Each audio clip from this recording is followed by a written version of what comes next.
Welcome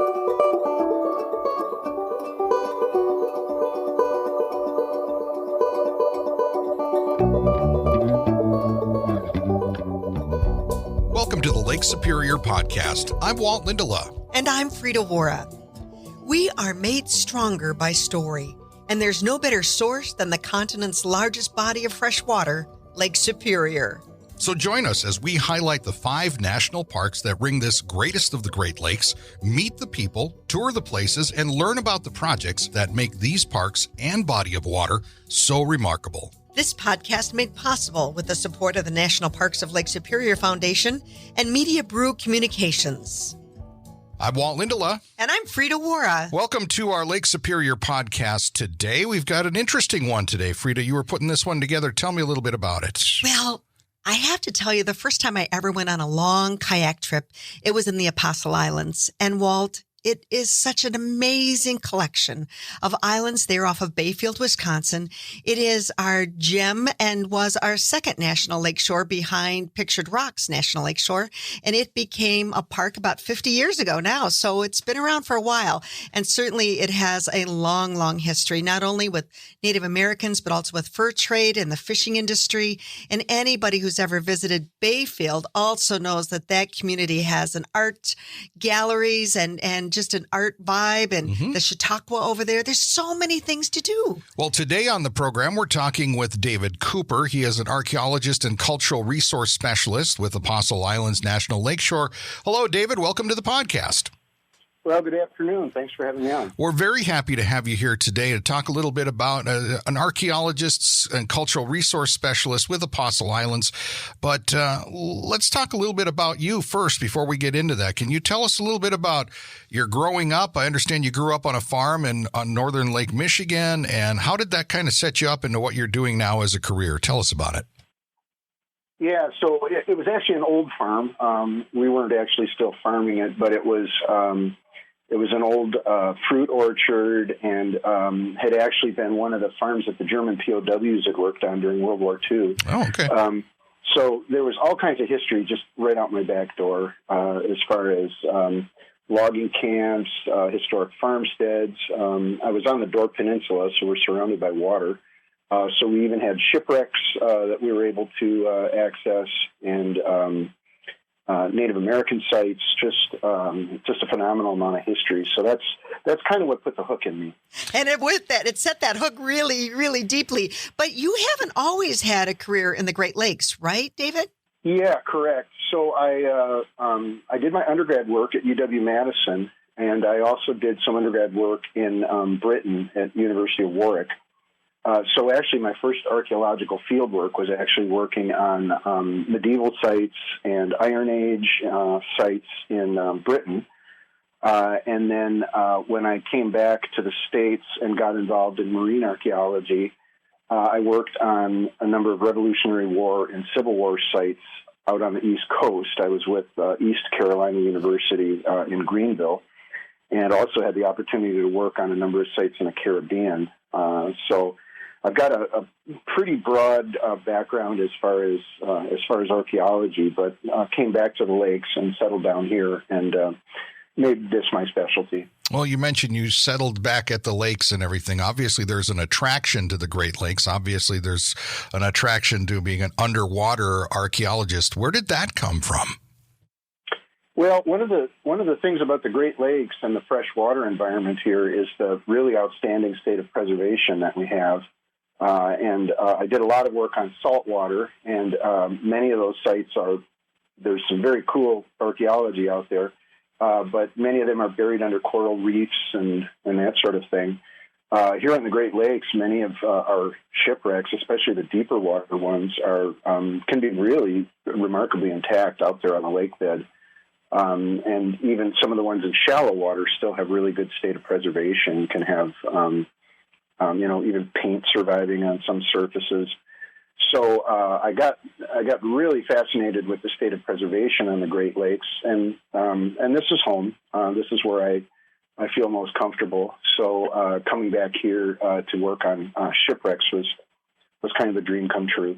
That doesn't sound like a national park mission, shipwrecks, but I love how I've heard it told that the Apostle Islands is about the same size as the Rocky Mountain National Park.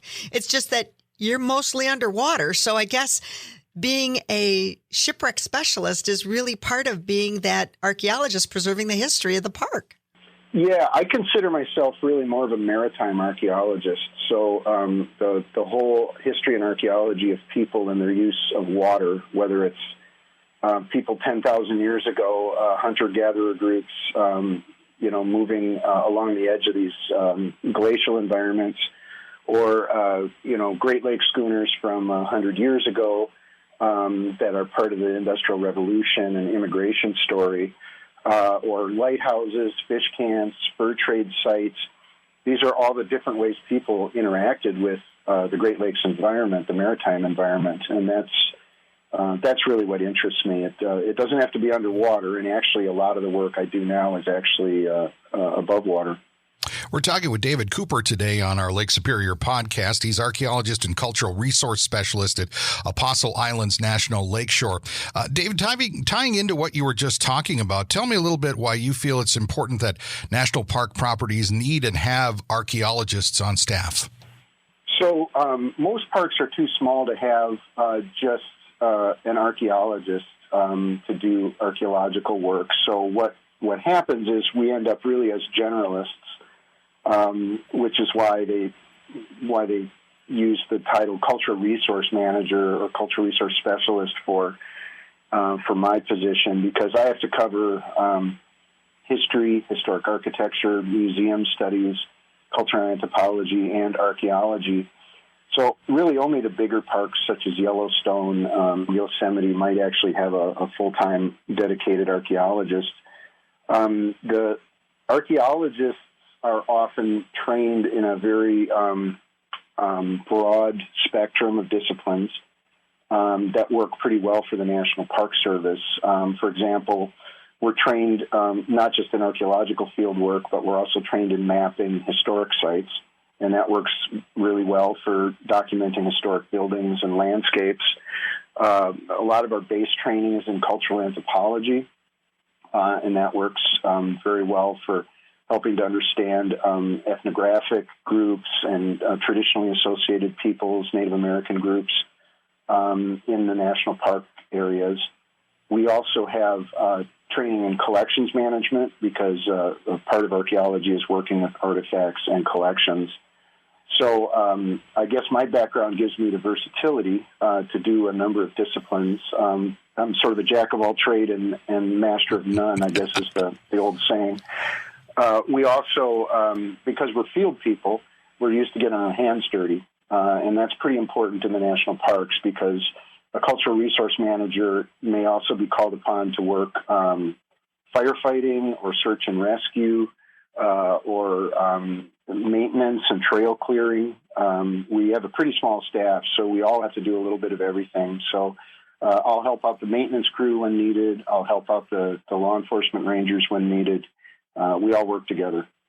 Of course. And that's part of teamwork, I think, from the Upper Great Lakes, too. But I think one time you shared with me, David, that, we're not necessarily Harvard. We know about duct tape around here. So making it work. Absolutely. But let's get down to the good stuff. What are some of the treasures that you found? So I've worked on everything from 10,000-year-old hunter-gatherer sites to World War II aircraft wrecks, and Civil War and Revolutionary War shipwrecks. I've worked on a Rev War wreck that was in the 1988 issue of National Geographic magazine, which was, I guess, one of the more complicated excavations that I worked on. And we have a number of shipwrecks up here in the Apostles that are absolutely fascinating. The Lucerne. There's a website called Wisconsin Shipwrecks, or Wisconsin's Great Lakes Shipwrecks, that you can get on and see some of the stories of the wrecks around the state of Wisconsin and around Apostles to learn more about their stories. I've worked on fur trade sites, principally up in Minnesota. And I guess one of the things about archaeology is we're not really into treasure. we often get kind of we don't want to be associated with treasure hunters, so we're often, what excites us about these sites is what we're learning and what sort of windows into the past are opening up. So I would say some of those sites that I mentioned, the Yorktown wreck, the wreck of the Lucerne here in the Apostles, Fort Charlotte up in Minnesota, and some of the very old sites, 10,000-year-old sites that I've worked on, were really some of the most exciting as far as really rare glimpses into the past. We're talking with David Cooper today on our podcast. He's archaeologist and cultural resource specialist with Apostle Islands National Lakeshore. We're talking a lot about shipwrecks, David. Just your thoughts on, even a guess on maybe how many shipwrecks could still be out there in Lake Superior or around the Apostles, in areas like that still could be discovered, that are still to be found? There's probably still a couple hundred shipwrecks still remaining on Lake Superior to be found, and some of the earliest and most interesting ones, I think, would be some of the French and British era schooners from the early 1700s. But there's many other wrecks that have ships that have mysteriously disappeared. There was a group of French minesweepers that were being shuttled out of the lakes during World War I that are still out there unlocated. A number of Apostles sort of mystery wrecks have been found in the last 20 years. So there's not as many still unsolved mysteries here as there had been when I first started.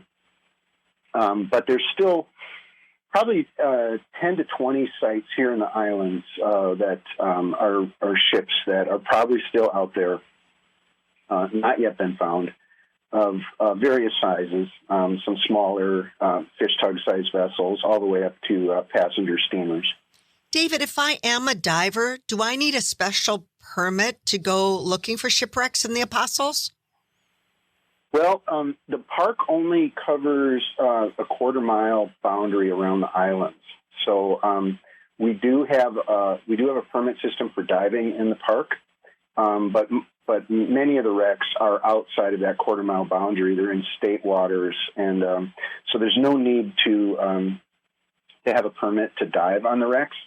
I think the state archaeologist's office encourages people who are searching for wrecks to coordinate with them, but there's not a requirement that I'm aware of at this point for searching in state waters. Just going out there and looking.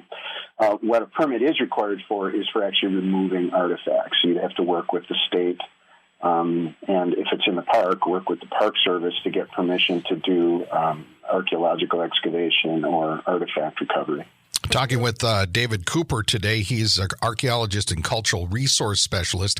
Apostle Islands National Lakeshore, part of our podcast today. Frida, I know you had a couple questions to follow up here with David. Right. I wanted to when I go to a park, basically the only thing I can take are some blueberries, that's about it, isn't it? I mean, when no one really should be keeping anything that they would find on a wreck. Yeah, that's exactly right. The hikers have that saying of take only pictures, leave only footprints, and we've adapted that for the underwater world, take only pictures and leave only bubbles. And the dive community has really come a long way in the last 20 and 30 years. There's a number of dive preservation groups, Wisconsin Underwater Archaeology Association, Great Lakes Shipwreck Preservation Society, many of the Michigan Underwater Preserve Councils that are really about preserving wrecks and having them there for everyone to see and enjoy. And there's a lot of enjoyment that can be had both from visiting them and taking videos of them and sharing them with others. So it's very much taking that park preservation ethic that you're talking about and bringing that to an underwater environment. And, of course, we have both the same ethic and preservation laws to protect archaeological sites in the parks above water, too. One of the iconic images of the Apostle Islands is the lighthouse. It is the park itself has 6 lighthouse stations, some with multiple towers, and the question is can we visit those lighthouses? And then, are there any particular favorites that you have? Yeah, so the lighthouses are all part of the National Lakeshore now. They're all owned by the National Park Service. They had formerly been owned by U.S. Lighthouse Service and then transferred to the Coast Guard. And in 1986, most of those lights had been transferred to the NPS. And the most recent was in 2015 when the Ashland Harbor Light was transferred to the park. They're open to the public, although they're not necessarily open on the inside. We have several islands that are staffed in the summer, and of course COVID has disrupted some of this. Last year we weren't able to staff some of the lights. This summer we're going to have more of them open, so Raspberry Light will have staff, and Michigan Light will have volunteers working at it. I think it might not be until next year that we get Devil's Light Tower back opened up to the general public. But you can certainly come on the grounds. We've done preservation work, not just on the buildings, but the grounds as well. So we have gardens and orchards and areas around the light that you can tour, and some outdoor exhibits that tell the story of the lights. As far as favorites of mine, it's kind of like a parent picking their favorite child. I've got something I just love about each. Yeah, I've got something I love about each one. Raspberry Light has been the sort of the showboat of the Apostles' Lights, and it's been that for over 100 years. That's the one that people would go visit, and that's still the one that's really probably in the highest state of preservation. I've got a soft spot for Michigan Light out on Michigan Island. That's a masonry tower, oldest one in the park. And it has a twin up at Rock Harbor on Isle Royale. And that's a smaller light with orchard and gardens and kind of a different experience than Raspberry. But Outer Island is just stunning and remote and beautiful. And Devil's Island with its sea caves is gorgeous. Long Island with the long sandy beaches. And then Sand Island, which is a sandstone light that also has a twin up on Isle Royale at Passage Island. That's a beautiful Gothic architecture sandstone light that looks sort of like a Norman church chapel, and a lot of people, that's their favorite light just because of the pretty architecture. You know what was interesting to me when I did go to Michigan Lighthouse, and I knew right away because I had not been to that island, but I had been to the Rock Harbor Light, and it looked so familiar. And then as I learned the story, but it was kind of as I turned my shoulder and I saw that there's a new tower there, which we were able to climb. And David, I thought it was so interesting to be atop a tower looking down at a lighthouse. Don't normally look down, but yeah. Can you tell us a little bit why you needed to put the tower in addition to the lighthouse there? So the original lights, which was built in 1856, was built in the wrong spot, and this had to do with a dispute between the National Lighthouse Board and their local representative, who felt that the approaches to what is now the village of La Pointe on Madeline Island, this local representative thought that the light would be better positioned on Michigan Island, which is quite a bit further away from the village of La Pointe than what the proposed location was on Long Island. And the thing was built, and they were invoicing for the job when the Lighthouse Board said, this isn't in the right location. So the contractor was forced to put in a new light on Long Island to fulfill the terms of the contract. And then the American Civil War came along, and the paper trail gets pretty muddied as far as whether the contractor even got paid for for putting up 2 lighthouses rather than 1. But long story short, the small tower, 1856 tower that was built on Michigan, just ended up being too small for the job. And they did try and put it back into service after the Civil War, and its beam did not carry far enough up the north to the northeast to protect ships from running onto Gull Island Shoal. So after many years, the Lighthouse Board came back and decided they were going to put a taller tower up on Michigan Island, and they were going to put a separate light tower on Gull Shoal. And they actually repurposed an old tower from the Delaware River. It actually came out of Pennsylvania. And that's the tower that you climbed, that 110-foot skeletal steel tower.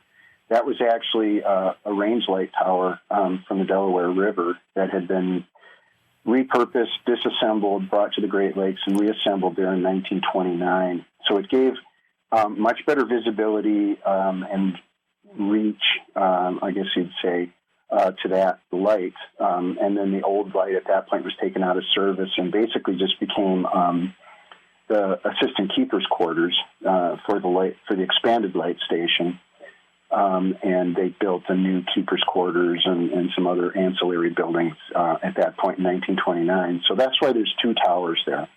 We're talking with David Cooper today on the podcast, archaeologist and cultural resource specialist with Apostle Islands National Lakeshore. Speaking of keepers, David, I understand there's a story that you can share about the lighthouse keeper at Outer Island at the lighthouse, John Irvin. Could you tell us that? So and this is real interesting because I actually met and know great grandson of John Irvin. So this was sort of fascinating for me because I'd been writing about John Irvin, I think, 30 years ago. And he was the keeper at Outer Island Light in 1905 when this massive storm swept Lake Superior and sank a number of ships, including the schooner barge Pretoria, which was lost off of Outer Island. And 10 men managed to escape the wreck, come ashore in a lifeboat. And most of these lighthouses did not have life-saving capability, meaning they didn't have surf boats or any of the equipment that actual life-saving stations had for doing at-sea rescues. So John Irvin, who was elderly at that point, basically just took a coil of rope and ran down to the beach to try and reach the lifeboat that was coming ashore. And it was probably 10 or 15-foot surf that this boat was coming in through, which managed, of course, to flip the boat and everyone into the water. And Irvin managed, just using a piece of line, to rescue half of the occupants of that boat, and the rest died. But he managed to save at least half of them. And then, of course, then they had to recover the bodies and get reports back out to the mainland in order to come out, recover the bodies, bring the crew back in, and begin the initial assessment on the wrecks. I guess I'll let you finish the story about the great-great-grandson. Well, it's really, I know this is so special that Tom Irvin, who is the chairman of the National Parks of Lake Superior Foundation, which is our sponsor for the Lake Superior podcast, and Tom had the opportunity to actually go to the light with Dave, and the two of them had a very special chance there because you also let him sign. How does that work, Dave? You sign in at a lighthouse as a visitor, or there's a we have logbook? Visitor logs. I've got a picture of Tom's signature in the visitor log. And actually, my girlfriend's great grandfather had been assistant keeper there as well. This was before the Irvins were there. This would have been back in the 1870s. So, I've kind of got a soft spot for Outer Island because of personal connections. Mm-hmm. And what a story. Oh, boy. Now, we're looking at 50 years as a national lakeshore for the Apostle Islands. David, are there any things in the works? I mean, I know with COVID and things like that, things are somewhat fluid, but I mean, is there anything sort of planned in terms of celebrating this history? Sure. Yeah, so COVID has definitely disrupted some of the bigger things that we had planned. We were hoping to do a Big Top Chautauqua program based around the 50th anniversary. They did manage to do, they have a what they call a tiny tent show program that they were able to do for the 50th that is on the web. And our Friends of Apostle Islands website is really the clearinghouse for a lot of the 50th anniversary activities. And we have also, the Friends have some 50th anniversary merchandise that local artists and businesses have put together. There's arts, there's wearables, there's drinkables. There's all kinds of interesting things that you'll find on the Friends website. The most recent 50th event was our Resource Stewardship Symposium, which happened at the end of March. And the Friends have links to all the presentations that were basically a showcase of all the research going on in the park, both flora and fauna and history and archaeology in the lakeshore. There's the Friends website will also link to other upcoming events. There's a new children's book, an A to Z Apostle Islands book that's being launched as part of the 50th. And there's a reading by the author. The Resource Symposium is also having an art show in June at the Washburn Cultural Center. And that will be artists and poets from the area who've used some of the research topics, whether it's birds or archaeology or studies of Lake Superior, to inspire works of art and poetry that they're going to be showing in Washburn in June. We have a flag ceremony we're doing with the Red Cliff Band of Lake Superior, Ojibwa, that will be happening at the new Little Sand Bay Visitor Center. I believe that will also be in June. And that's going to be both opening of the new visitor center and outdoor exhibits, but also honoring the Red Cliff Band. The visitor center is within the Red Cliff Reservation. So those are just examples of things that are happening throughout the year. Yeah, and, it's just a little bit, right? I mean, just a few things. Wow. And knowing that the celebration's going to continue on, and certainly to bring all of those pieces of this puzzle, because when you go to the Apostles, you get an understanding of how special it is to have all of these islands, 21 islands, because Madeline Island is the 22nd, but it's not part of the park. And I believe there's 65 campsites spread over 19 of those 22 islands. So certainly an opportunity for people to get out there, get in the kayak and go and explore. And really, I think when I have camped on the north side of Oak Island and looked out at a storm coming, when we had to beat pretty quick from Raspberry Island to get over to Oak, but you could basically forget what century you're in. Yeah, that's definitely true. Many of the campsites are very remote. Some of the smaller islands only have one campsite on them, so you've got a lot of privacy. And yeah, you're absolutely right. It's transformational in terms of getting, as you say, feeling like you're in another century. Well, David, we appreciate your time today. You've given us plenty of good information, and your passion for it comes through.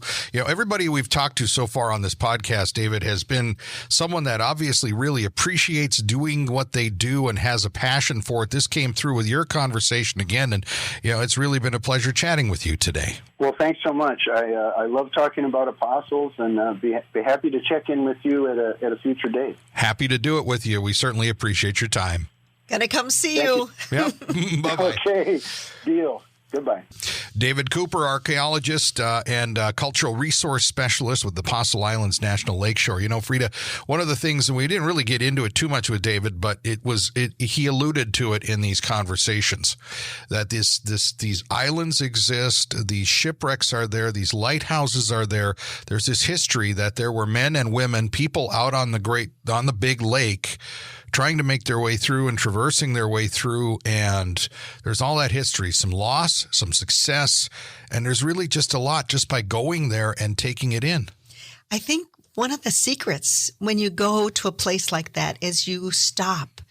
And you don't just breathe, because we all need to breathe, and we just need to soak in that big blue air and the trees and the landscape. But start to observe the little pieces, the little parts that you might find there, because you're not the first visitor. Right. And you won't be the last. And see, the one thing that David did mention, and I think this carries for you, this carries for me, and this carries for everyone listening right now.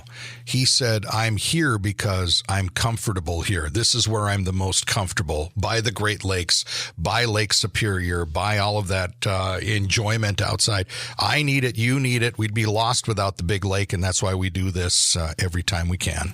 And to go to Bayfield and experience what that piece of Wisconsin's history is there. Mm-hmm. And even if you don't, of course I'm going to say go kayaking, but the hiking there. And, it's not a bad place to just go and take the ferry over to Madeline Island and get a taste of it too. But as much as you can immerse yourself and your family in a national park on Lake Superior this summer, you will be forever changed. Don't miss out on the opportunity. Do it. That's going to do it for us for this edition of the Lake Superior podcast. We appreciate you checking in with us. And of course, stay tuned, get on the RSS feeds and all of that to make sure that you stay with all of our latest episodes of this podcast. And we're going to wrap it up here. And I'm just going to say, I'm Walt Lindela. I'm Frida Wara. Thanks for listening to the Lake Superior podcast. The National Parks of Lake Superior Foundation, NPLSF, is the only official nonprofit 501c3 fundraising partner of the National Park Service for all 5 U.S. national park sites on Lake Superior. To learn more about NPLSF projects and programs, you can visit the website at nplsf.org or friend them on Facebook. I'm Frida Wara. And I'm Walt Lindela. Thanks for listening to the Lake Superior podcast. This podcast made possible with the support of the National Parks of Lake Superior Foundation and Media Brew Communications.